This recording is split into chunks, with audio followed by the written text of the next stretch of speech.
Hi guys, সকলকে স্বাগত আমার চ্যানেল দ্য ফুলফিলমেন্টে। আমি আসিফ ইকবাল আবার নিয়ে এসেছি আপনাদের সামনে নতুন একটি ভিডিও।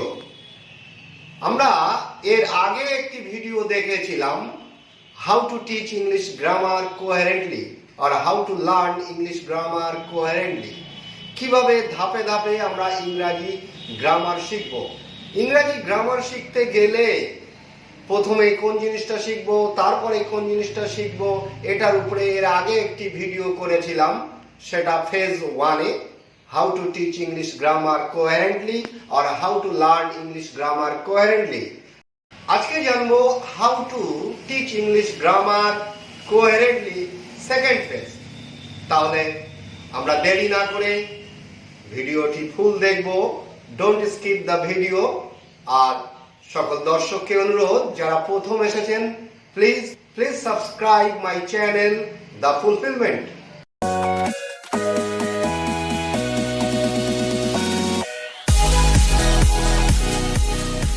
গ্রামার শিখতে গেলে বেসিক যে জিনিসগুলো শিখতে হয় সেইগুলো আলোচনা আমি প্রথম ভিডিওয়ে করেছি।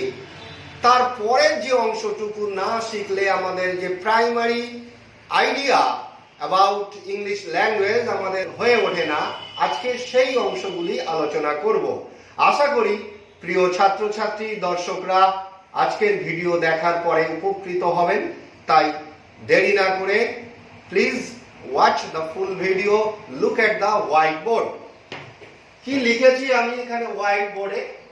How to teach English grammar coherently, মানে কোনো একটা স্টেপ জাম্প না করে কিভাবে ইংরাজি গ্রামারটা আমরা শিখব, যাতে করে আমাদের দৈনন্দিন জীবনে আমরা বিভিন্ন রকম ইংরাজি ব্যবহার করতে পারবো, সেন্টেন্স তৈরি করতে পারবো এবং আমাদের যে ওয়ার্কিং ইংলিশ সেটাও আমরা জানবো।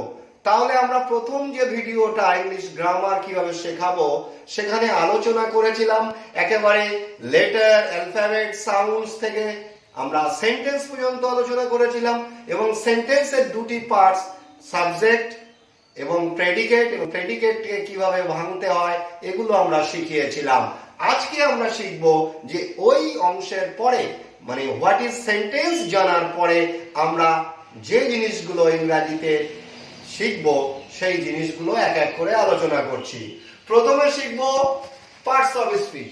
আমরা একটা সেন্টেন্স জেনেছি, এবার সেন্টেন্সের মধ্যে যে ওয়ার্ডগুলো থাকে সেই ওয়ার্ডগুলো বিভিন্ন parts of speech, noun, pronoun, adjective, verb, adverb, preposition, conjunction, interjection. এই প্রত্যেকটি পার্ট অফ স্পিচের আমরা উদাহরণ জানবো, ডেফিনেশন জানবো, তাদের ইউজেস জানবো, ঠিক আছে? এরপরে আমরা জানবো ওই সমস্ত পার্টস অফ স্পিচ গুলোর শ্রেণী বিভাগ। এই জিনিসটা জানার পরে আমরা পরের step different forms of verbs. আমরা জানি ভার্ব একটি পার্ট অফ স্পিচ, কিন্তু এই ভার্বস এর বিভিন্ন রকম ভাগ আছে। হ্যাঁ, সেই ভাগগুলো আমরা সুন্দরভাবে principal verb, subordinate verb or main verb, হ্যাঁ, or auxiliary verbs, finite, non finite verb, transitive verb যেটাকে বলা হয় সকর্মক ক্রিয়া বা অকর্মক ক্রিয়া, সেই জিনিসগুলো আমরা শিখব এই verb, different forms of verbs. এবং ভার্বগুলোর যে বিভিন্ন রূপ হয়, যেমন গো, ওয়েন্ট, গান, প্রেজেন্ট, পাস্ট, ফিউচার, যে ফরম্যাট গুলো সেইগুলো আমরা মুখস্থ করব বা আমরা মেমোরাইজ করব। এর পরের অংশ চলে আসছি আমরা numbers of noun and pronoun. আমরা নাউন প্রোনাউন কাকে বলে শিখেছি, নাউন প্রোনাউনের শ্রেণী বিভাগ শিখেছি। এখন শিখব কি এদের নাউন প্রোনাউনের নাম্বারস, মানে বচন। তারপরে শিখব possessive form of noun and pronouns. Noun pronouns গুলোর পজেসিভ ফর্ম থাকে, যেমন আই এর possessive form mine, our possessive form ours. তাহলে এই সমস্ত পজেসিভ ফর্ম আমরা বাক্যে ব্যবহার করতে হয়, সেই কারণে এইগুলো ভালো করে জানবো। তারপরে শিখবো gender of noun and pronoun, লিঙ্গ, যে যেমন টিচার একটি শব্দ, আমরা টিচারকে কেউ আমরা স্যার বলি, স্যারকে যখন আমরা ফেমিনিন জেন্ডারে করব তখন বলবো ম্যাডাম। সেই রকম ভাবে ল্যাড, লেডি, হ্যাঁ, বয়েজ, গার্লস, যেমন ম্যাসকুলিন, ফেমিনিন জেন্ডার পরিবর্তন করতে পারি সেই জিনিসগুলো আমরা শিখব। না শিখলে আমরা বিভিন্ন শব্দ ইউজ করতে পারবো না। এরপরে আমরা শিখব ডিগ্রি অফ অ্যাডজেক্টিভ। আমরা জানি অ্যাডজেক্টিভ বিশেষণ পদ, সেই বিশেষণ পদের আমাদের ডিগ্রি হয় কি রকম? পজিটিভ, কম্পারেটিভ আর সুপারলেটিভ ডিগ্রি। এই তিনটি ভাগ ভালো করে জানবো এবং শব্দগুলোকে কিভাবে ডিগ্রি রূপান্তর ঘটাতে হয়, যেমন গুড, বেটার, কম্পারেটিভে বেটার হবে, সুপারলেটিভে হবে বেস্ট। তাহলে এই ফর্মগুলো আমরা কিছু জানবো। এরপরে আমরা জানবো পার্সন, পুরুষ। হ্যাঁ, first person, second person, third person আমরা জানবো। তারপরে বাচ্চাদের শেখাবো আর্টিকেল, বা শিক্ষার্থীদের শেখাবো বা নিজে শিখবো আর্টিকেল, যে definite article and indefinite article, a and the, এই তিনটি আর্টিকেলের ব্যবহার আমরা সম্পর্কে জানবো বা ছেলে মেয়েদেরকে শেখাবো। তারপরেই শেখাবো কি? Tense and its types. তাহলে এতক্ষণ বেসিক জিনিসগুলো আমরা শিখেছি, সেন্টেন্স বানাতে শিখেছি, সেন্টেন্সের অংশগুলো আমরা জানি। এখন সেই সেন্টেন্স বিভিন্ন টেন্সে কিভাবে ব্যবহার করব, সেই কারণে টেন্স এবং এর বিভিন্ন শ্রেণী বিভাগ, যে প্রেজেন্ট, পাস্ট, ফিউচার, এবং প্রত্যেকটা ভাগকে যে আবার 4 ভাগে ইনডেফিনাইট, কন্টিনিউয়াস, পারফেক্ট বা পারফেক্ট কন্টিনিউয়াস, সেগুলো বাচ্চাদেরকে ভালো করে শেখাবো। শিক্ষার্থীদের সে সম্পর্কে যথেষ্ট আইডিয়া দেবো। এরপরে আমাদের একটা নতুন জিনিস সেগুলো শেখাতে হবে, ইন্ট্রোডাক্টরি দেয়ার এন্ড ইট। যে ইন্ট্রোডাক্টরি ইট আর দেয়ার এর ব্যবহার, যে সেখানে একটি বট গাছ ছিল, দেয়ার ওয়াজ এ ব্যানিয়ান ট্রি। কোথায় ছিল? In the village. মানে গ্রামে একটি বট গাছ ছিল। এই ইংরাজিটা ট্রান্সলেট করতে গেলে বলবো there was a banyan tree in the village.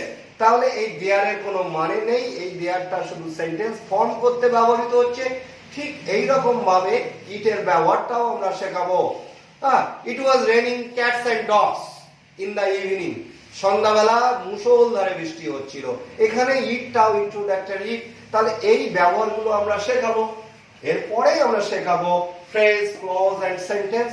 Phrase কাকে বলে, ক্লজ বা খণ্ডবাক্য কাকে বলে, এবং সেন্টেন্স তৈরিতে ক্লজ এর ফাংশন কি, এইগুলো শেখানোর পরে আমরা টাইপস অফ সেন্টেন্স, যে আমরা সেন্টেন্স কি জিনিস জানি, কিন্তু তার টাইপস গুলো according to function and according to formation. According to function, assertive, interrogative, imperative, objective, exclamatory, এগুলো যেমন শেখাবো। তারপরে শেখাবো according to formation, simple, complex এবং কম্পাউন্ড সেন্টেন্স। যেটা বোঝাতে গেলে ক্লজের আইডিয়াটা আমাদের ভালো করে দরকার। এরপরে আমরা শেখাবো joining and transformation of sentence.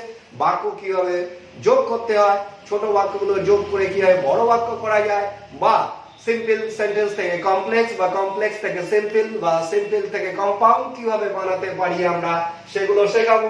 তারপরে ঠিক উল্টোটা, স্প্লিটিং অফ সেন্টেন্স, একটি লং সেন্টেন্সকে কিভাবে ভেঙে ছোট করা যায় সেটা আমরা শেখাবো। তারপরে শেখাবো ভয়েস চেঞ্জ, বাচ্য পরিবর্তন, যে অ্যাক্টিভ প্যাসিভ ভয়েস এবং তাদের রূপান্তর। তারপরেই শেখাবো ন্যারেশন চেঞ্জ বা উক্তি পরিবর্তন। তারপরে framing, WH question, WH word দিয়ে কিভাবে প্রশ্ন তৈরি করা যায়, যেমন what is your name, where do you live, etcetera etcetera. এরপরেই আমরা যাব পার্টিসিপল, জিরান্ড এন্ড ইনফিনিটিভ, যেটি একটি খুব important item for learning English grammar. এই জিনিসটা শিক্ষার্থীদের শেখাবো। তারপরে কিছু ফ্রেজাল ভার্বস তাদেরকে শেখাবো এবং মুখস্থ করাবো। এরপরেই আমরা শিক্ষার্থীদের ভোকাবুলারিটাকে এনরিচ করানোর জন্য প্রেফিক্স, সাফিক্স, যেটাকে বলা হয় উপসর্গ এবং অনুসর্গ শেখাবো। কোন রুট শব্দের আগে যোগ করে, প্রেফিক্স যোগ করে যেমন শব্দ পরিবর্তন করা যায়, শব্দের অর্থ পরিবর্তন করা যায়। যেমন পসিবল এর আগে যদি ইন যোগ হয় ইম্পসিবল, একইভাবে সাফিক্স যোগেও নতুন শব্দ আমরা তৈরি করতে পারি। যেমন টিচ, তার সাথে ইয়ার সাফিক্স যোগ করলে হয়ে যাবে টিচার। তাহলে এই জিনিসটা শেখালে শিক্ষার্থীরা তাদের ভোকাবুলারিটাকে এনরিচ করতে পারবে।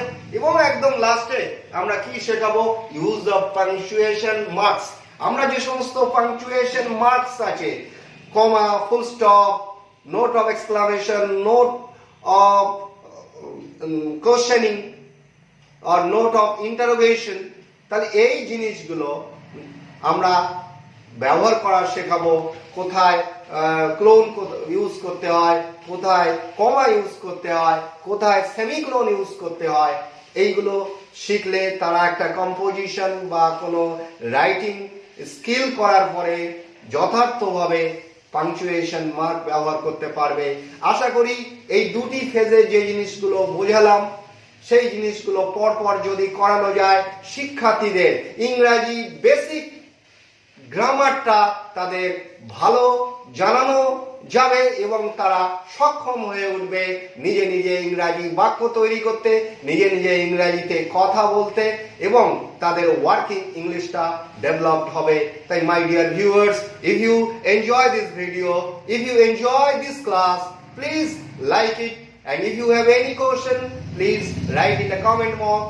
And those my dear viewers and students who have come for the first time in my channel, please subscribe my channel, The Fulfilment. All the best for you.